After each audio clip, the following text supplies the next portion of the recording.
Good day, folks. We are We're ready. live. We're here at the Glass Academy. You know what it is. It is Thursday. It's getting chilly again somehow. My knuckles are cold, but we've got a lot of cool things to talk about. I got the chat open here. I'm going to be looking for your comments. If anyone's got questions and you're joining into the show, say what up, say hello to us. I see we got about 2,000 viewers now, so that's super cool. But we've got some cool things going on behind me. We've actually got our gimbal right here, which we'll be transferring over to later. You can see the serious stability going on with that robotic gimbal arm. And it's going to be a joint Annealer reveal here today because I was not a part of the show on Tuesday. I did lose the raindrop, but Michelle was a major part of the show, and she's got some really cool feathers to go over as the Annealer reveal. And Pammy, I'm doing a lot better today. Thank you very much for that. And I hope everyone's doing great out there. We've got a couple friends and family. We've got colds going on now, so it's kind of that type of weather, that type of season, hot, cold. And hope you all are drinking tea and staying warm and get some ginger burn in your throat, some cayenne pepper and whatnot. Yeah, and shout out to Sam for making it work. Shout out to Sam. Because this would not happen if she was not at the trooper coming in. Big time. She's there with her coat bundled up, ready to go back to bed. Yep, big time.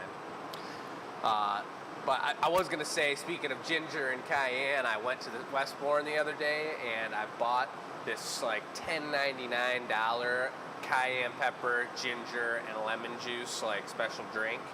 And I was so excited for it, and I just like was chugging it, and I was burning my throat. It was so hardcore. And then I like finished it. I put the last sip down, and I looked at it, and it was like, Concentrate. oh, concentrate. Oh! It was for like 8 shots of this like special tincture, and I was just loving it. Maybe that's why you're feeling better. I think it might have been. It burned something away. My stomach didn't explode, so that's cool. But anyway, why don't we switch it over to the gimbal, and I will give you guys a view of Michelle and the pieces that were made on Tuesday's show. All right. Hi, everyone. So I'm going to get Jake started. He's going to talk about some other things, too, but let's take a look from your side. Yeah, these were the feathers made. I've got my little nippers ready, and so this is one that was pre-done, that was in the show. Okay. So let's see it in the base. Is that its base? If you follow us on Instagram, the question was glue, no glue. So see, it's got a little movement in it. If I'm going to ship this out too, I like that they can separate. Right. The other thing is I like that it doesn't have to be a frontal piece. It can kind of turn. So depending where you put it in your house to catch the light, you might not want it like front and center. Yeah. It's not always so literal. So you're saying without gluing it down, per se. Yeah. I like it. I like a little bit of play in the art piece. Then if you move it around, if you want to put it in storage for a little bit, I tend to bring my art pieces out seasonally or maybe for 2 years and put them away. Then when they come out next time, they go in a different room, something like that. So personally, yes, I like the no glue. Heck yeah. This was a finished one, and I also want to comment on the size of the feather and the base that it's on. I had mentioned before these are all found bases, and as you're looking found bases? What does that mean? A piece of wood that I found. I like the frontal, but even from the back side, like the texture, I specifically chose this feather to match what the wood base is, right? Right. And I also cut them to size. So here's like another hunk of wood that I found that I feel is very interesting. So I may match a feather to it and decide I want to cut it off here and have it be upright. Right. Or I have a commission to do 6. I might pick out a piece of wood like this and have 6 feathers that sit into them. That would be a sweet one. So my goal now is like picking out the wood. Also, their stability. We'll talk about the giveaway feather. It needs, I like the milky white. Yeah, a stabilization. Like you got to think about the base, how wide it is to hold something like that so it doesn't just fall over. Right.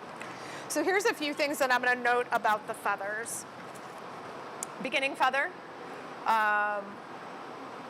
So give us your feedback too for the gathering point. We kind of did a whole series. And so what I want to do now is cut this tip off so that it can go in the wood base. Tip. Yeah. I like the color pattern. I'm really happy with. I'm not super fond of that covering up. Covering backside. up the cane, I Yeah. see. So again, just because they're done doesn't mean they're going to finished. go to quality control. Right. Another one I like very much, this one out of the whole batch I feel was the most successful to get the pattern that I wanted. Super cool. And there we've got the thinner side and the thicker side and not as many cuts. So that one I am happy with. So then moving on, we did a fatter one. Same idea, I'm happy with the color, the pattern on it. If you look at it in the light, completely different. Big time. So the other thing I like about that is I like that during the day it might have one look, and as the sun changes in the evening it will have a different look. If you have ever painted a room in your house, I'm very aware of putting samples on the wall and watching the sunlight and how it changes the atmosphere of a room. So I like that in my artwork as well. This one, I do not like the reflective quality of it. Too blinging? Yeah, I mean, I like this color pattern. It's too blue, it's not what I like at all. So we did 2 of those because when we were making them, I thought it was a really good one. So we had 2 different style cane, and I did a second one. I liked the pattern better with this one, but then the stem broke. Yeah. So this is trash. Again, it goes to why does your glass cost what it does? Because not everyone's the perfect one. Recycle. Yeah, recycle. This one, I was laughing. You know how Jumbotron, everyone's like, what's the biggest piece you've made? And after doing all the other feathers, Chris was like, I want to do one. That's from some sort of pterodactyl or something. Yeah, so that's a big one. Kind of looks like about the size of the one drawn up on the board back there to the right. Oh yeah, or straight up realistic. Wow. Yeah. Look at that. So now someone commented, I saw after the show, all feathers don't have to be natural colors. I 100% agree. For artists, this is like, it's like saying you're baking chocolate chip cookies all day for a fair and you're making a whole round of chocolate chips to stop and do shortbread in the middle of your chocolate chips. Right. You just don't. So these are the colors I had out. I need about 30 of these feathers, and then I'll go into some fantasy feathers, which I think actually would be pretty cool. Fantasy feathers. And then I want to do a series of transparent ones because I think there's healing and color therapy.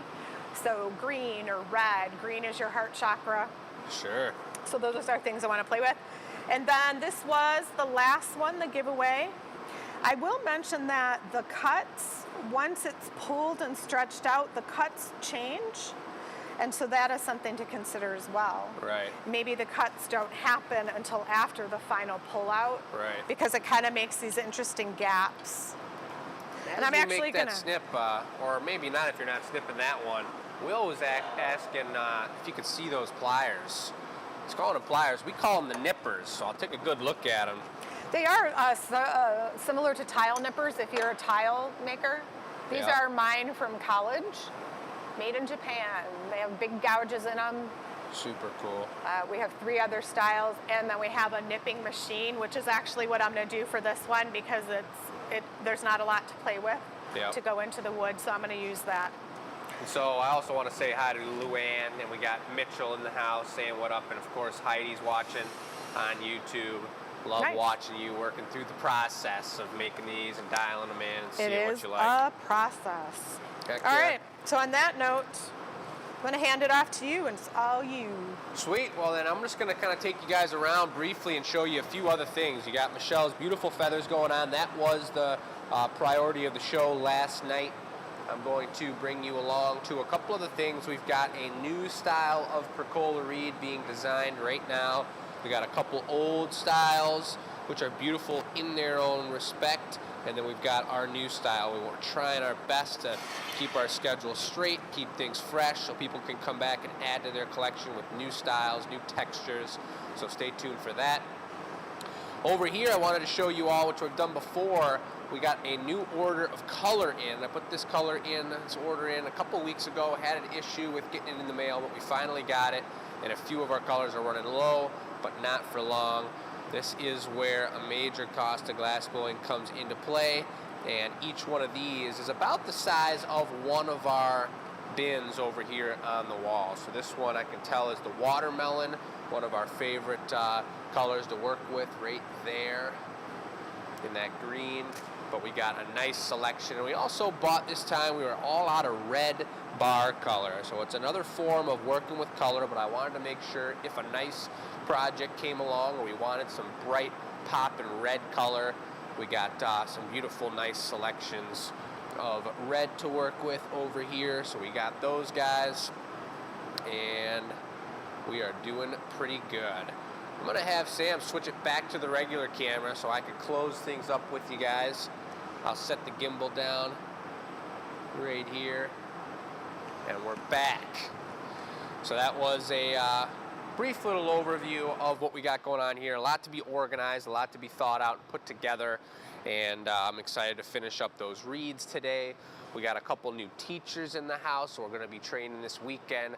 One of them, Nick's already been doing a great job. We've heard some great things. If you guys are local, if you've already done a class, wanted a different teacher, wanted a different experience, and or wanted to see one of our new styles we've came out with, now is a beautiful time to be taking new classes. And Michelle and I just this morning planned out the next 3 classes we're going to offer. 2 of them never been done before for the next up until about June. We're going to have, starting June 1st, I think we'll have at least 2 of those 3 classes on the schedule, and it should be pretty darn cool. So let's see what we got on the comments here. Michael from Indiana. I'm not sure we get a lot from Indiana. That's pretty cool. I was in Indianapolis for a hockey tournament a couple months back now. Won the hockey tournament. It was super cool. Stayed with some random folks for free on this couch surfing app, and that was super cool too. Really nice people. Cooked me some food and everything. Just great people. But Indiana's pretty cool. The one you broke can mount horizontally. And Kathleen, that's an interesting idea for sure. And that's something that Michelle, it's all picking and choosing what you have the time, the brain power for, what you want to think about is your goal. You know, if you see it mounted horizontally, if you like that, or if that's just stepping into a whole other ballpark like she was talking about with working with the colors and just stepping into a whole other color realm. Once she gets this figured out, then maybe she makes 100 of these sweet tiny ones on the bases, and then she wants to go into horizontal mode, and then maybe she learns from there. But that's definitely an option. Oh, glass cutter, glass nipper. Oh, Bill was a glass cutter most of his life. Pretty cool. These are definitely specific to candy cane, you know, cutting cane like this in certain sizes, how we make all of our twisties. Super cool. And then Kathleen says, candy store, super cool.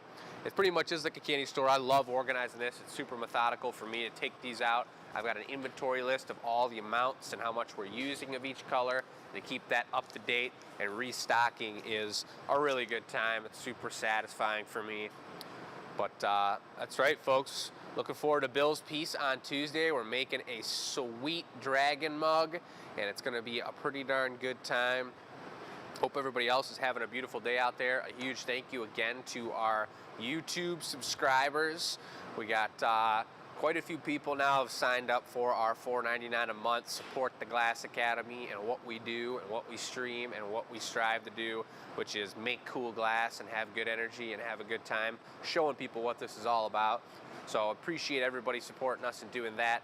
And then I think we've got some sort of really cool video. I think we said we were making a video about Chris's stuff coming up in depth about his project that we're going to be posting onto our subscribers page pretty darn soon here. So stay tuned for that, and appreciate you guys all. appreciate you for what you do and how you support us. And we will be getting on to Sunday, where we're going to do the experimental show, and we're going to show people something pretty cool that Michelle wants to test out, and we're going to see how that goes. It's going to be experimental, but keep in touch with us, folks. You know how to answer the e-news. Again, a big congratulations to Lynn. She answered the e-news question and won this beautiful piece. It was given away on Tuesday. She's got the shipping address all lined up. We'll be shipping that out very frequently, or very recently, or very soon. Penny's asking, what's the most challenging piece to you as a glass artisan? What is the most challenging piece? Actually, I forgot about this guy and didn't show him off yet, but this is a piece that I did make yesterday with my dad, and this was a challenging piece. We did it kind of on the fly, did it pretty, we did it right before the live show. This is for an amazing customer and friend of mine, and she's really loving this color, and this was something that was multiple parts, and we'll eventually going to get into some Venetian work on the show where we do multiple pieces. We made the foot separate, we made the top, and then we made this whole top here that comes off as kind of a cupcake platter, and we stuck these two together hot while we were on the blowpipe, and then this guy was made separate sitting in the annealer, and I took it out in the morning, saw that nothing was cracked, set this on there, and saw that it sat perfectly. So that was pretty darn satisfying, and that is definitely on the more challenging side. So Pammy, thank you very much. Have a beautiful evening. Kathy, thank you so much. Heidi, this is kind of an aqua blue. That's kind of what we refer to it as around here. Depends on the amount of coats. You can go darker, you can go lighter, but that's a pretty darn nice aqua blue. So thank you all very much for joining us, and we look forward to seeing you on Sunday. Take